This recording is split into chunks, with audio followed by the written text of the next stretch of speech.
ఇక శివం నారాయణ హాల్లో కూర్చొని గురువుగారి హెచ్చరికల్ని గుర్తు చేసుకుంటూ అల్లాడుతూ ఉంటే పారు జోష్న కిందకు వస్తారు. అయితే అప్పుడే దీప కార్తీక్ వస్తారు. ఇంతలో సుమిత్ర హారతి తెచ్చి అందరికీ ఇస్తుంది. మరోవైపు దీపను చూసిన శివనారాయణ దశరథులు గర్భవతులు తీసుకోవాల్సిన జాగ్రత్తలు చెప్తుంటే జోష్న కావాలని పెద్ద నవ్వు నవ్వి తనకు జాగ్రత్తలు చెప్తున్నారేంటి డాడీ, తనకేడేళ్ల కూతురుంది కదా, ఇదేం మొదటిసారి కాదు, ఏడేళ్ల అనుభవం ఉంది తనకి. ఓ బావకు దీపకు బిడ్డ పుట్టడం మొదటిసారి అని చెప్తున్నారా ఇదంతా అని వెటకారంగా తప్పుగా అవమానకరంగా మాట్లాడుతుంది జోష్న. దాంతో లాగిపెట్టి కొడుతుంది సుమిత్ర. అప్పటికే దశరథ్ చెయ్యి ఎత్తేలోపు సుమిత్ర చెయ్యి ఎత్తి జోష్న చెంప పగలగొడుతుంది. ఎంత అవమానకరంగా మాట్లాడుతున్నావో అర్థమైంది. అమ్మతనం అంటే ఏంటి, అమ్మ గొప్పతనం ఏంటో నీకు తెలుసా?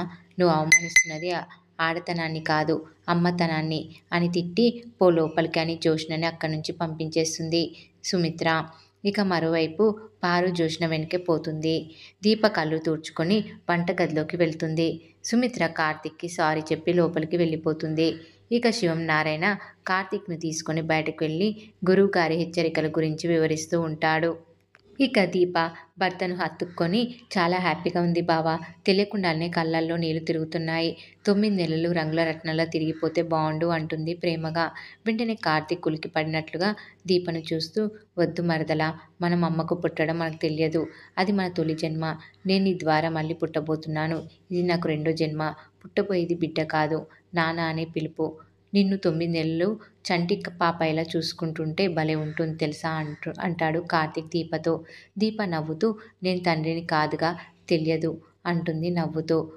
మన బిడ్డ ఈ భూమి మీదకు వచ్చేసరికి ఒక సమస్య కూడా ఉండకూడదు.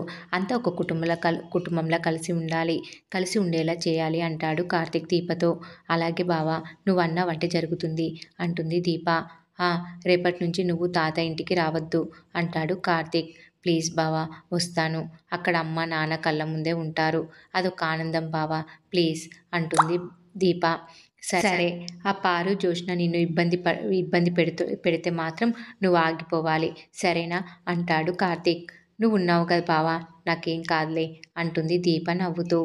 దీపను ఆ ఇంట్లో జాగ్రత్తగా చూసుకోవాలి అనుకుంటాడు కార్తీక్ మనసులో. మరి ఏం జరగబోతుంది అనేది రాబోయే ఎపిసోడ్లో తెలుసుకుందాం.